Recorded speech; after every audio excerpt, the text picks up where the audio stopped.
En marge des activités dédiées au mois de la femme, le ministère provincial en charge du genre, famille et enfants dans la Tchopo a organisé le jeudi 20 mars dernier une conférence débat sous le thème « Toutes les femmes et filles de la Tchopo, droit, égalité et autonomisation ». Au cours de cette séance qui s'est déroulée dans la grande salle de la cathédrale Notre-Dame du Saint-Rosaire, les participantes et participants étaient édifiés sur les lois portant protection des femmes, la violence faite aux femmes et aux filles sur toutes ses formes et les codes des familles.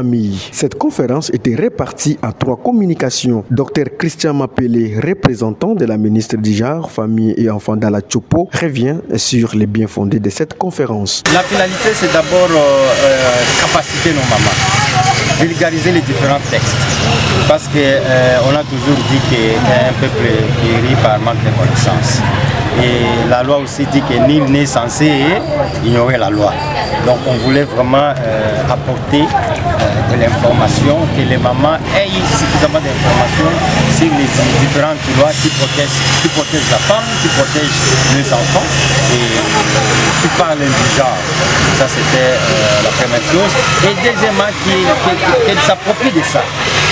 Que ça soit quelque chose dans l'air différent, c'est un lieu de travail. Que ça soit quelque chose qui soit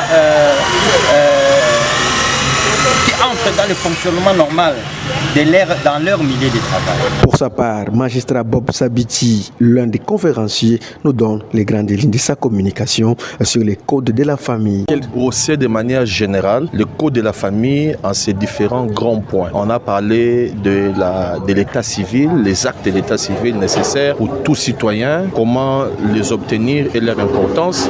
Nous avons parlé du mariage, ses conditions de forme, conditions de fond, comment le mariage se dissout. Et puis nous avons fait un bref aperçu sur les fiançailles. Et enfin, nous nous sommes apaisantis sur la succession parce que ça crée beaucoup de problèmes. Au sorti de cette conférence débat qui a réuni plus de 200 mamans, Lissi Boïka, l'une des participants, exprime ses impressions. Très pertinent. Pour moi, de la femme, j'ai retenu que la femme doit se donner de la valeur, tant professionnelle et éducationnelle. Ce mois de la femme ne nous donne pas l'opportunité de s'enivrer comme font d'autres femmes. Parce qu'il y a des femmes, et tu te prends, c'est comme si toi tu deviens le mari à la maison. Non.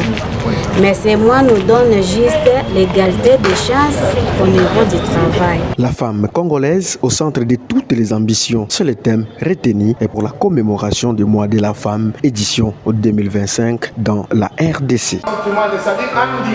Volontairement.